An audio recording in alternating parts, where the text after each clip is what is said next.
Family means nothing when everyone is looking at you. The voice was muffled through 2 inches of solid oak, but the words cut like a straight razor. Then came the sound. A heavy metallic scrape followed by a sharp, dry snap. The deadbolt. To a civilian, it was just a door locking.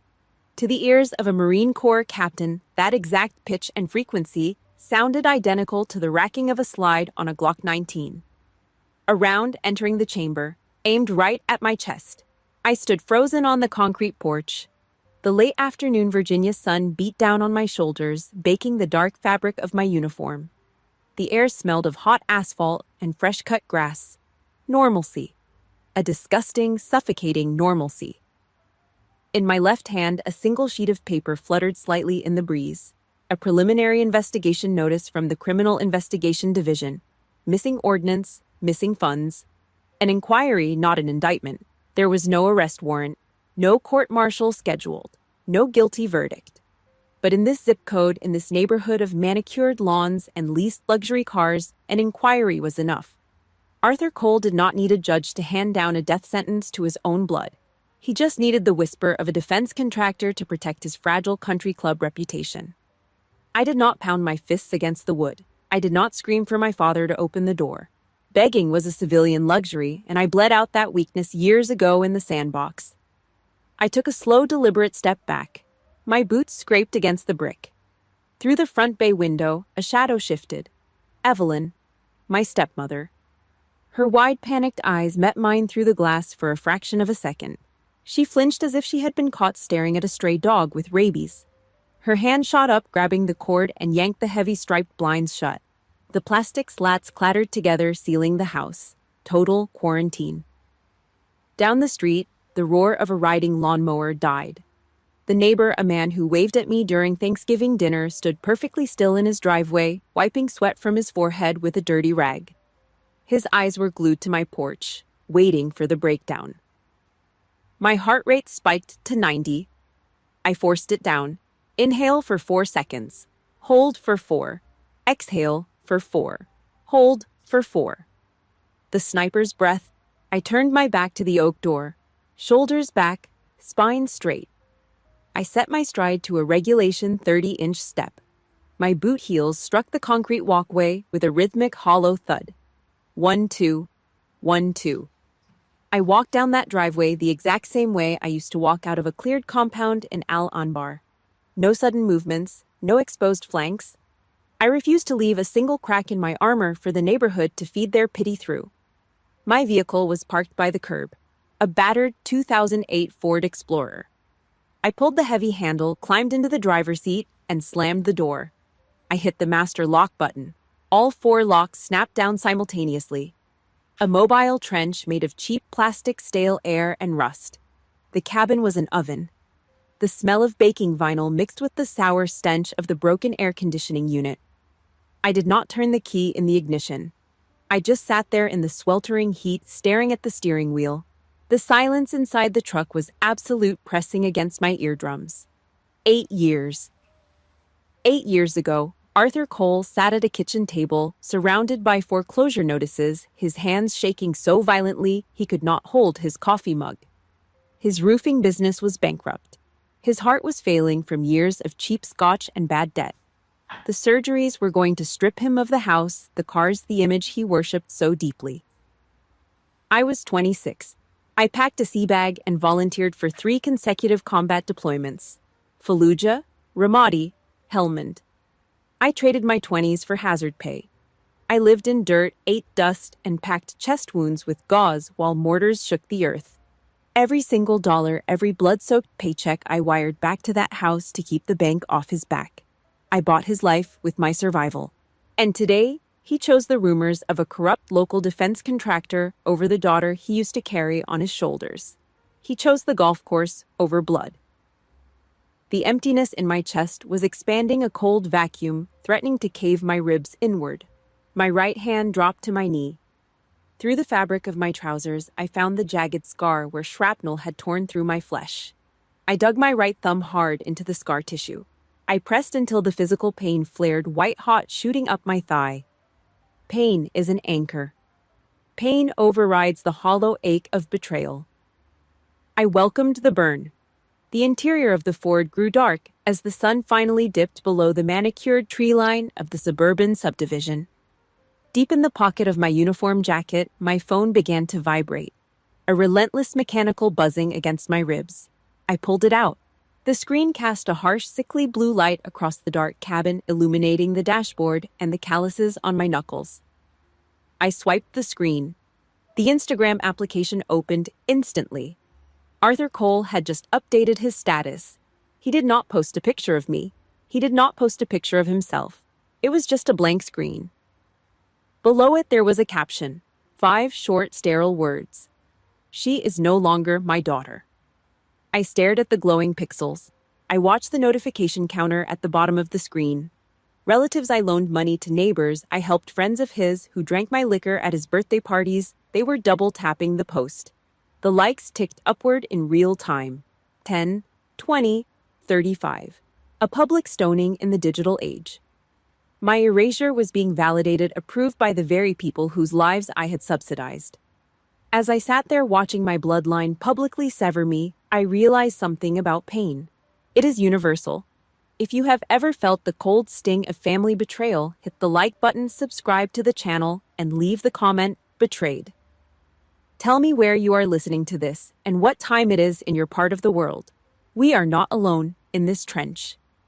I did not type a response. I did not defend my honor.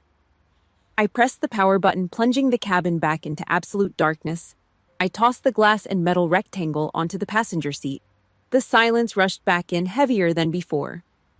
The soldier in me had survived the desert, but the daughter died in that driveway. At 0700 hours, the United States military did not put me against a wall in front of a firing squad.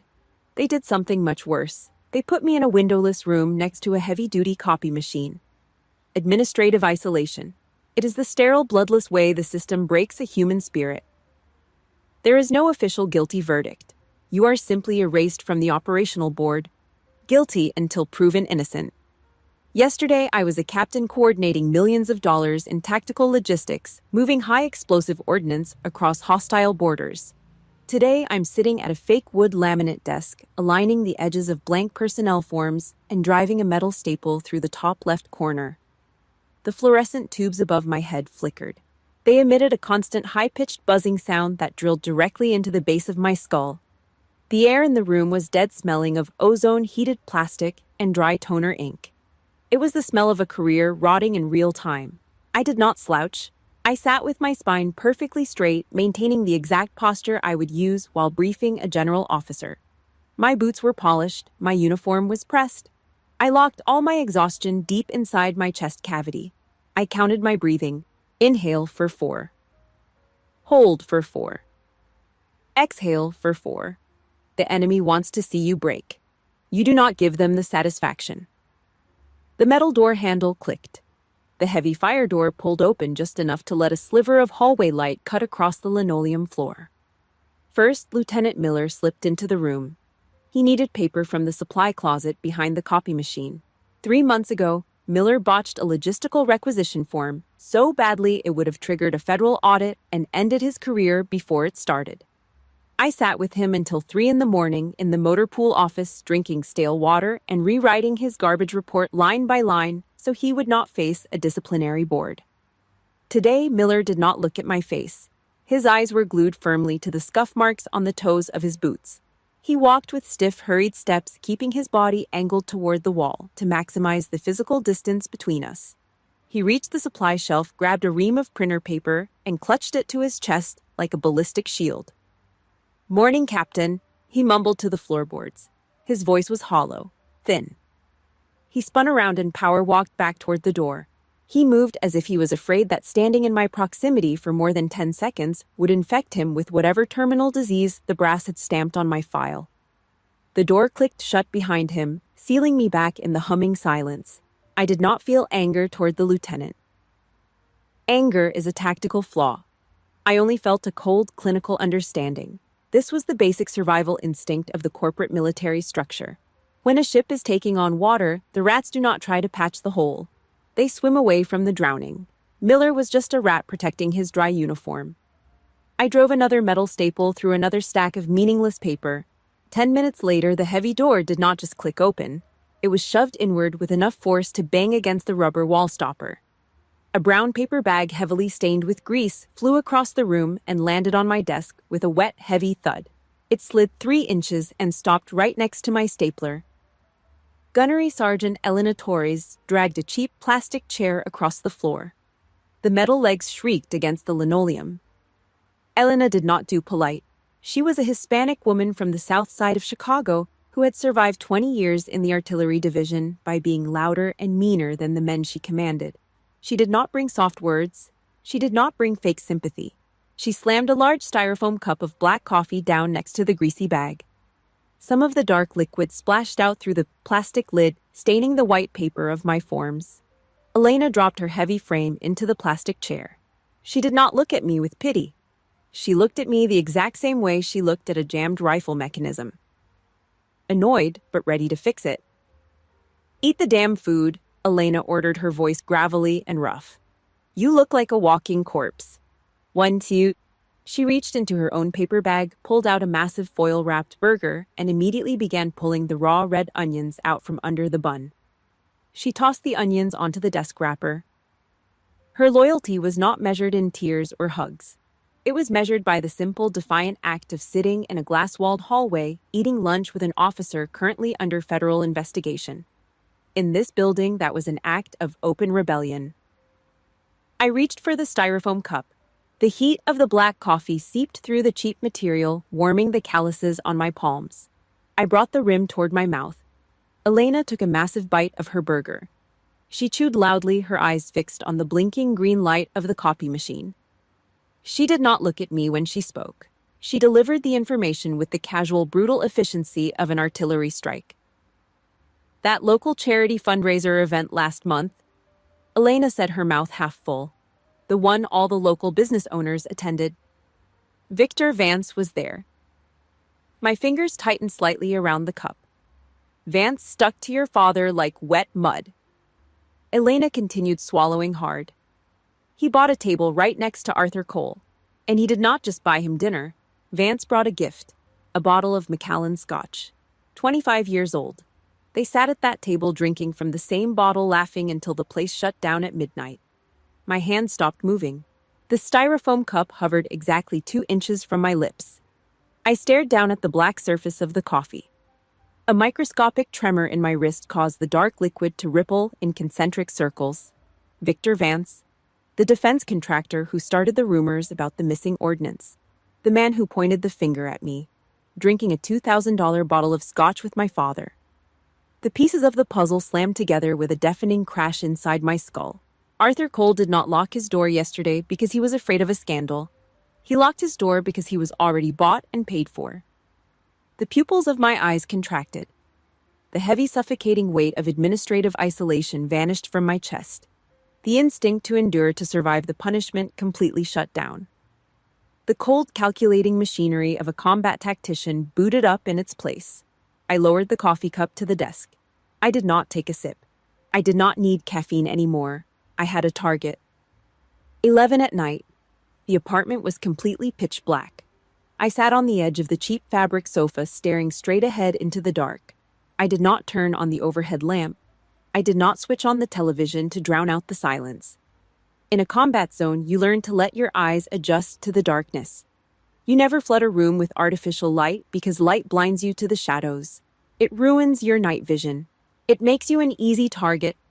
Tonight, I was not the target anymore. I was operating in the dark. I was gathering intel. The only sound in the dead, empty space of my living room was the refrigerator compressor in the galley kitchen. It ran with a low, vibrating rattle, a cheap appliance struggling to keep a few bottles of tap water cold. I held my phone in my right hand. My thumb moved across the glass screen in a slow, rhythmic swipe. The skin on that thumb was thick. It was heavily calloused from years of gripping rough polymer pistol grips and pulling steel charging handles. Now it was just scrolling, digging through the digital sludge of the people who shared my last name. The blue light from the screen cast a harsh, unnatural glow across my face. It illuminated the rigid line of my jaw and the hollows of my cheeks.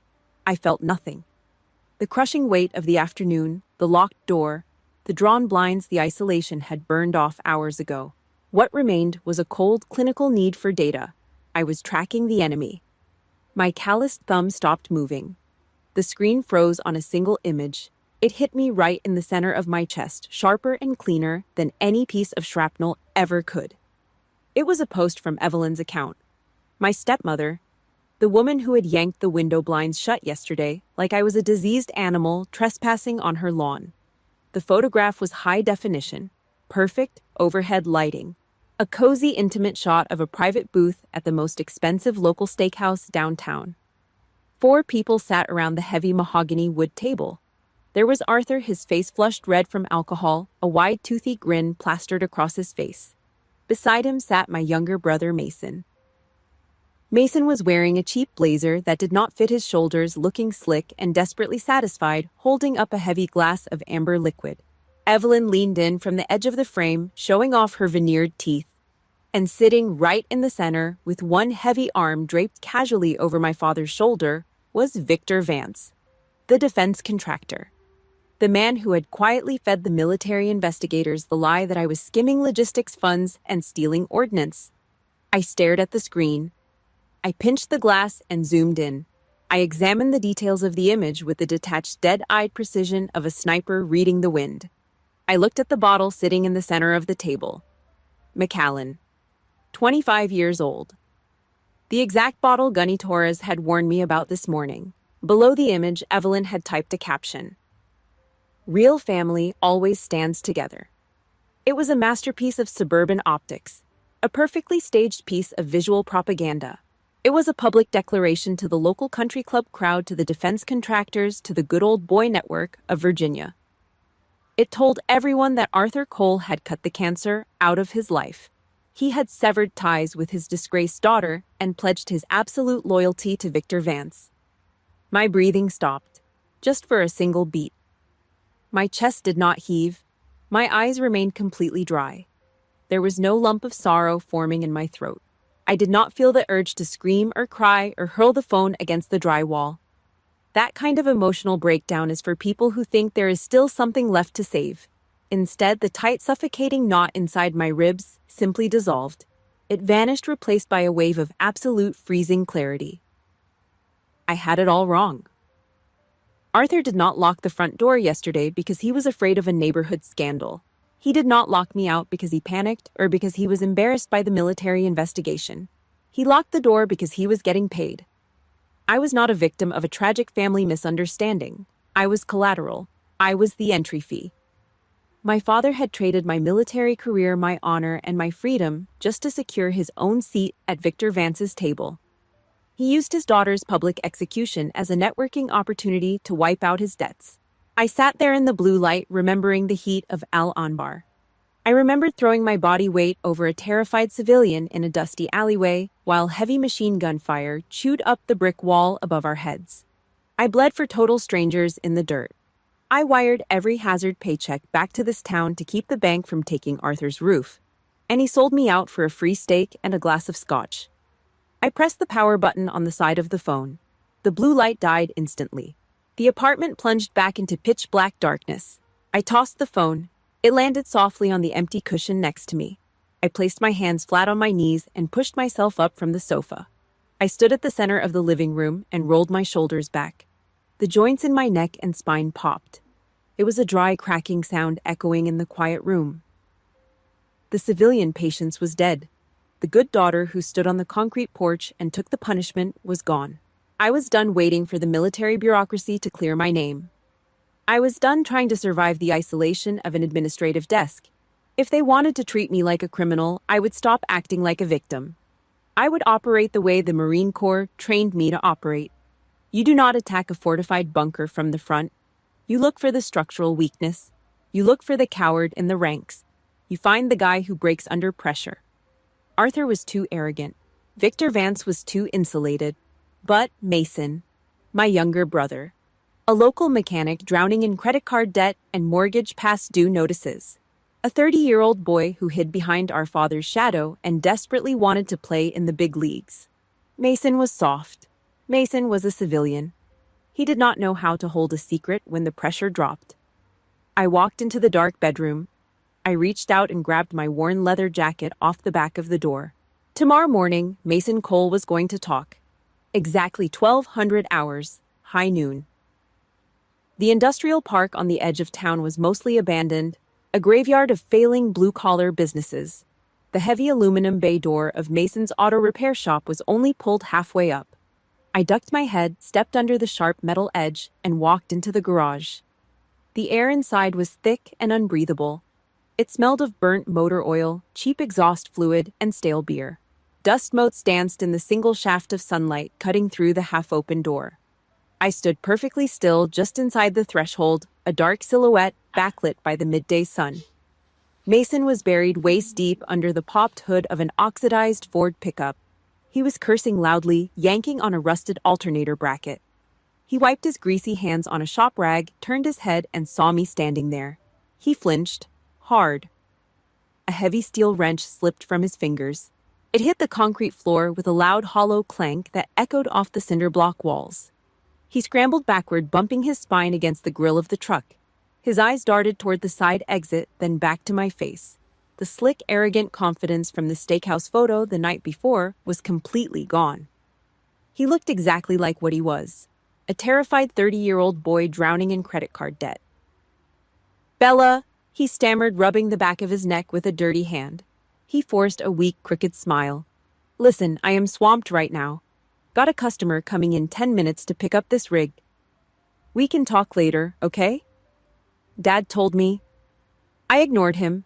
I did not say a word.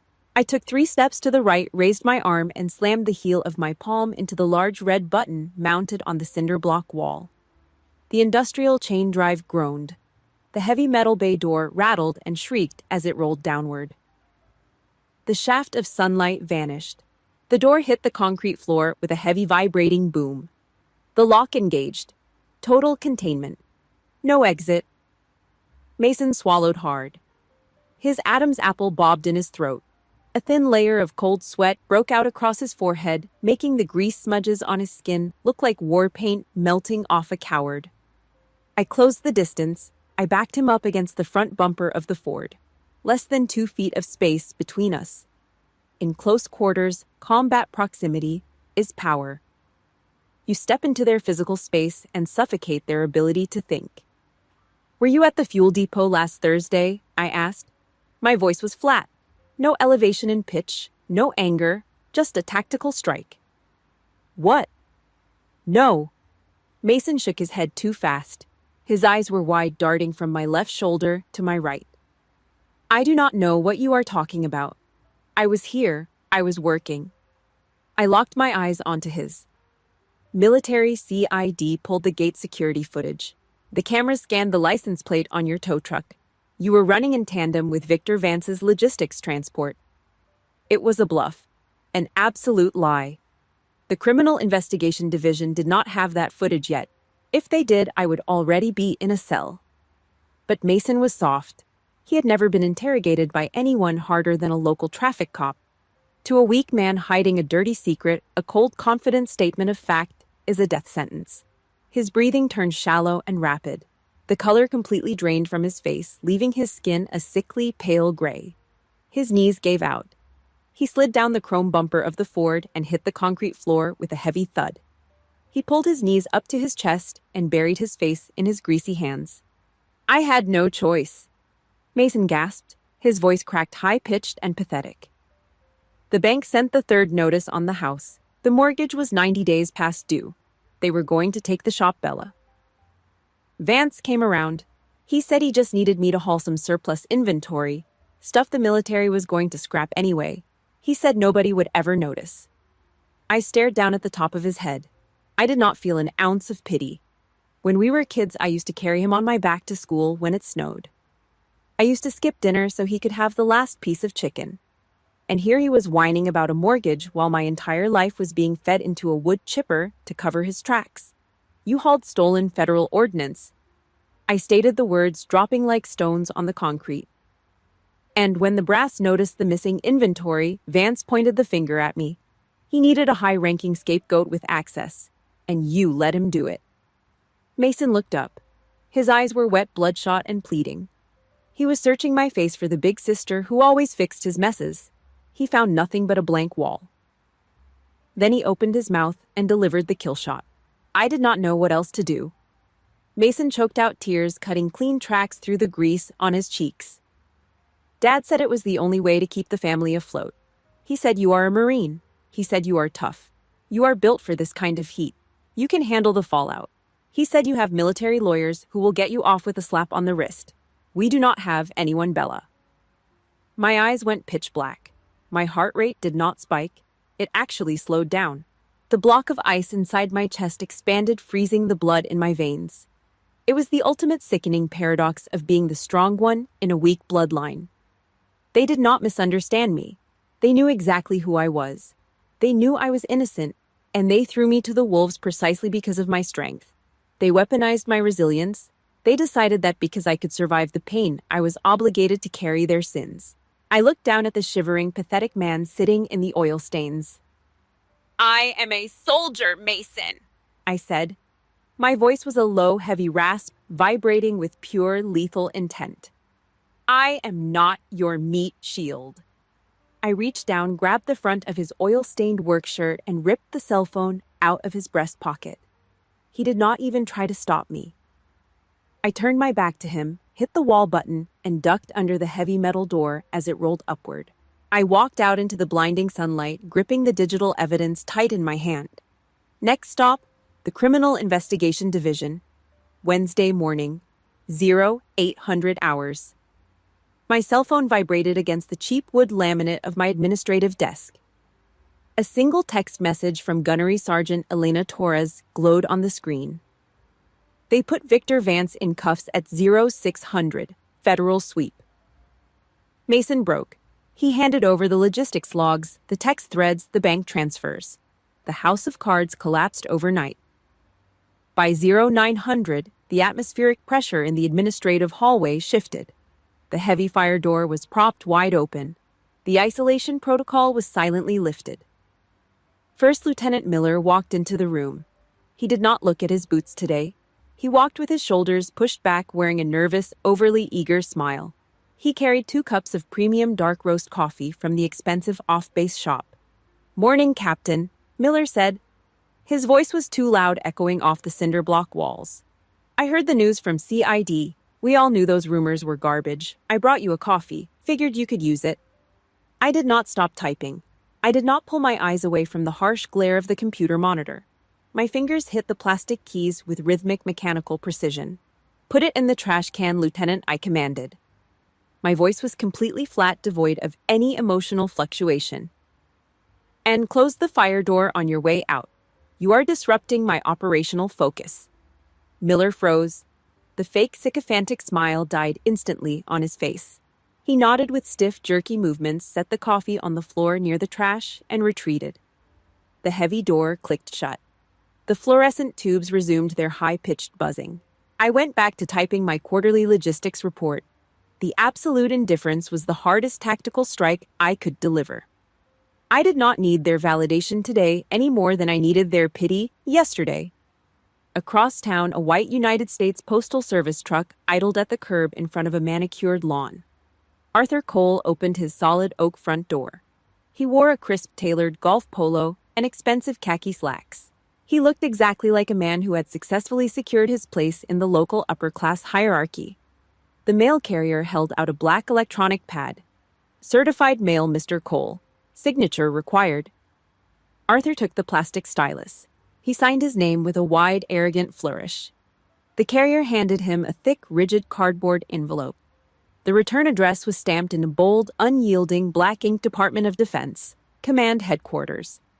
Arthur closed the heavy oak door. He stood alone in his foyer, bathed in the soft light of a crystal chandelier.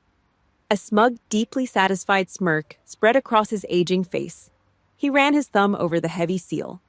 In his arrogant mind, he already knew what was inside. It was the final nail in the coffin. A formal notice of dishonorable discharge. A document proving his disgraced daughter was being stripped of her rank. It was the exact piece of paper he needed to prove to his country club associates that he made the right choice by cutting the cancer out of his life. He was the tragic victim of a bad seed. He gripped the edge of the rigid cardboard. He pulled the red nylon tear string. It ripped through the heavy paper with a loud, aggressive sound. He reached inside and pulled out a single sheet of heavy stock parchment. He adjusted his gold-rimmed reading glasses on the bridge of his nose. It was not a court-martial summons. It was a formal letter of exoneration. Arthur blinked. His eyes scanned the heavy black text. The military jargon did not make sense to his civilian brain at first.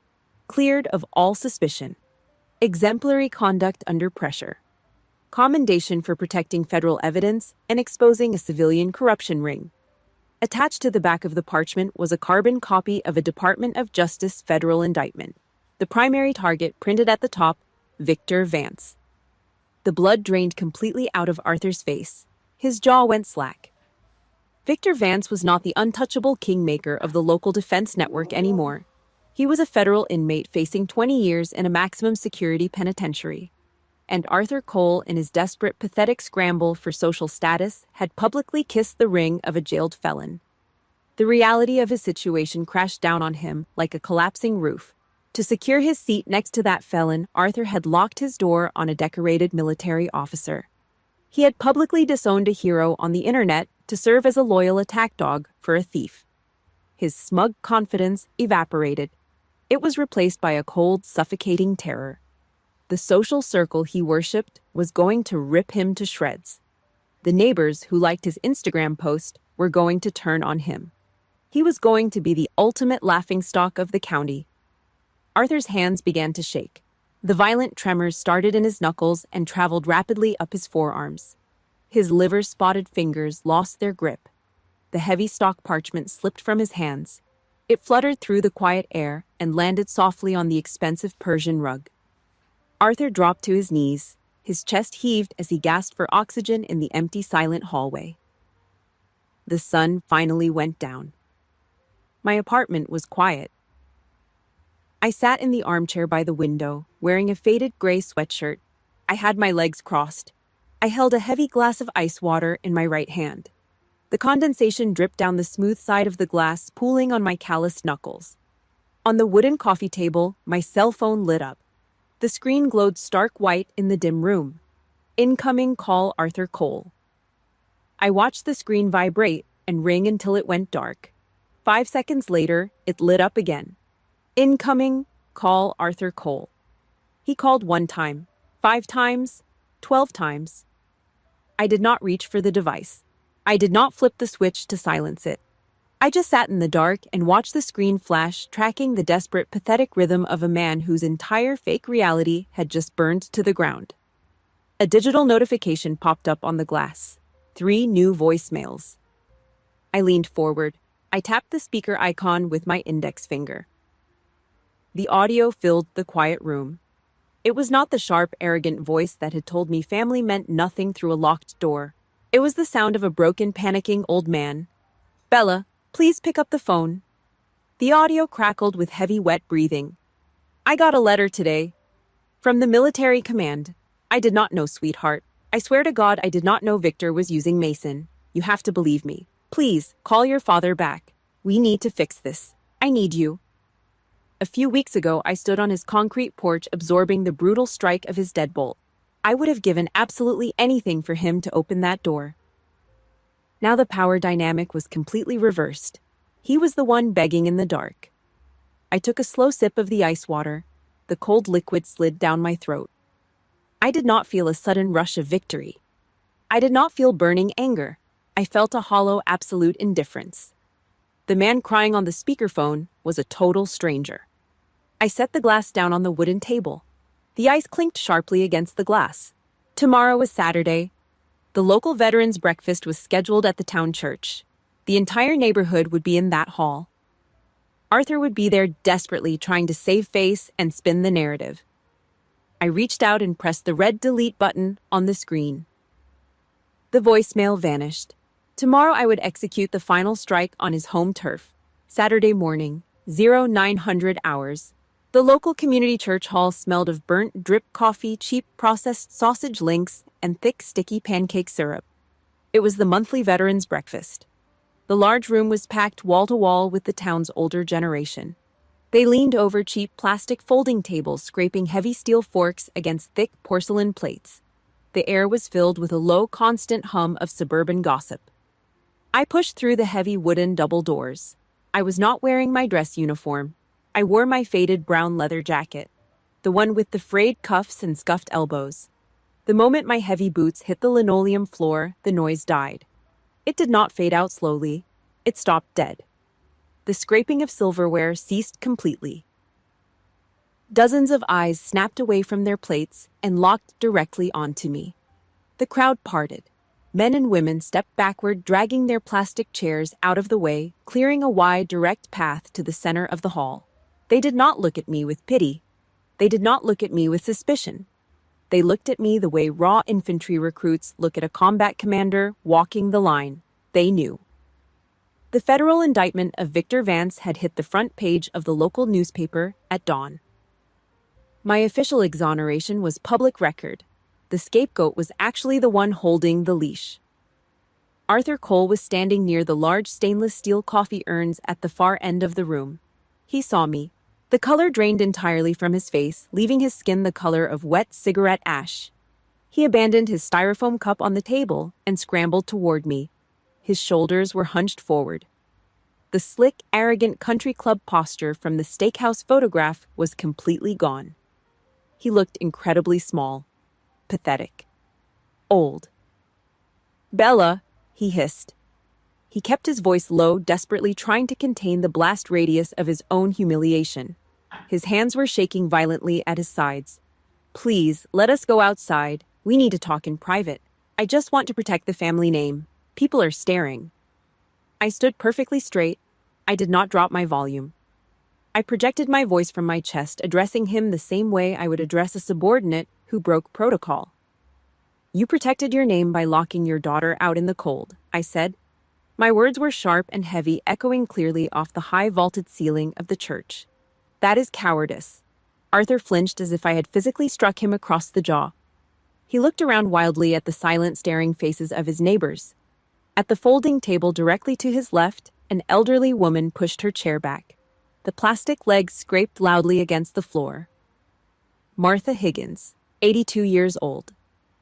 Former Army combat nurse, 3 tours of duty in Vietnam.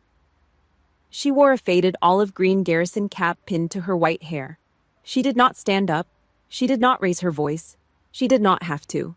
Martha raised her steel fork and pointed the sharp prongs directly at Arthur's chest. "Do not ask her to save your face, Private," Martha growled. Her voice was pure gravel, ruined by years of inhaling helicopter exhaust and cheap tobacco. The word "private" dropped onto the linoleum like a 50-pound anvil. It stripped Arthur of his age. It stripped him of his fatherhood. It completely obliterated his patriarchal ego.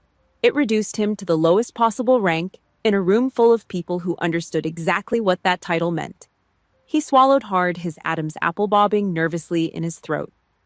I reached deep into the pocket of my leather jacket and pulled out my cell phone. I unlocked the screen and opened the Instagram application. I pulled up his profile. I brought up the picture of him smiling with Victor Vance, the post with the 5 sterile words he used to publicly execute my character 4 days ago. I stepped forward and shoved the glowing glass screen inches from his pale face. "You put the lie in writing," I ordered. "Now you type the truth." Arthur stared at the harsh light of the screen. He looked up at me, his eyes wide, watery, and pleading. I did not blink. I did not move the phone an inch. I offered 0 quarter. His trembling right hand came up. His thick, liver-spotted thumb hovered over the digital keyboard. He tapped the glass. Click, click, click. The artificial sound of the digital keyboard cut through the dead silence of the church hall. The sound of his heavy, panicked breathing mixed with the tapping. 50 pairs of eyes watched him type his own confession. I was wrong. My daughter is innocent. I failed her. "Hit send," I commanded. His thumb hesitated, shaking over the blue button. Then he pressed it. The status updated immediately. The lie was dead. The carefully crafted optics were permanently shattered. I pulled the phone back and slipped it into my pocket. I turned my back on him. In the far corner of the hall, sitting on the floor near the coat rack, was a cardboard donation box from his house. I walked over. I reached inside and pulled out a heavy faded cotton quilt. My mother's quilt. Resting beneath it was her worn leather Bible. I tucked them both securely under my arm. I walked back down the center aisle. I did not look back at the broken man standing frozen by the coffee urns. I pushed open the double doors and stepped out into the crisp, cold morning air. Not a single person tried to stop me. 3 days later. My apartment was dead quiet. The afternoon sun was going down, casting long gray shadows across the cheap carpeting. I sat on the edge of my mattress. I had my mother's heavy cotton quilt wrapped tightly around my shoulders. The weight of the fabric grounded me. On the wooden nightstand, my cell phone vibrated. The screen lit up the dark corner of the room. Incoming call, Arthur Cole. He had called 30 times in 3 days. I had ignored every single one. This time I reached out and picked it up. I pressed the cold glass against my ear. "Hello," I said, flat, empty. "Bella." His voice cracked on the other end of the line. It was hollow, whiny. The sound of a man sitting entirely alone in a large empty house with the curtains drawn. "How long? Please tell me. How long until everything goes back to normal?" I ran my calloused fingertips over the raised embroidery of the old quilt. I felt the thick, durable thread. I realized something profound in that exact fraction of a second. The burning anger was completely gone. The sharp sting of his betrayal had finally burned itself out. There was absolutely nothing left inside my chest but cold, hardened steel. "You lost a position in society," I said. My voice was steady and absolute. It was the sound of a soldier taking her finger off the trigger. The war was officially over. "I lost a father. When you understand why I am hurt instead of why you are embarrassed, call me back." I pulled the phone away from my ear. I pressed the red button. The digital connection severed. I tossed the phone onto the mattress. I did not wait for it to ring again. It would not matter if it did. The ultimate revenge of a soldier is realizing you no longer require the approval of a coward. The heavy rusted chains of blood and toxic obligations snapped. I was completely free. If this story resonated with you, hit the like button, subscribe to the channel, and drop the word freedom in the comments. Thank you for listening. See you in the next one.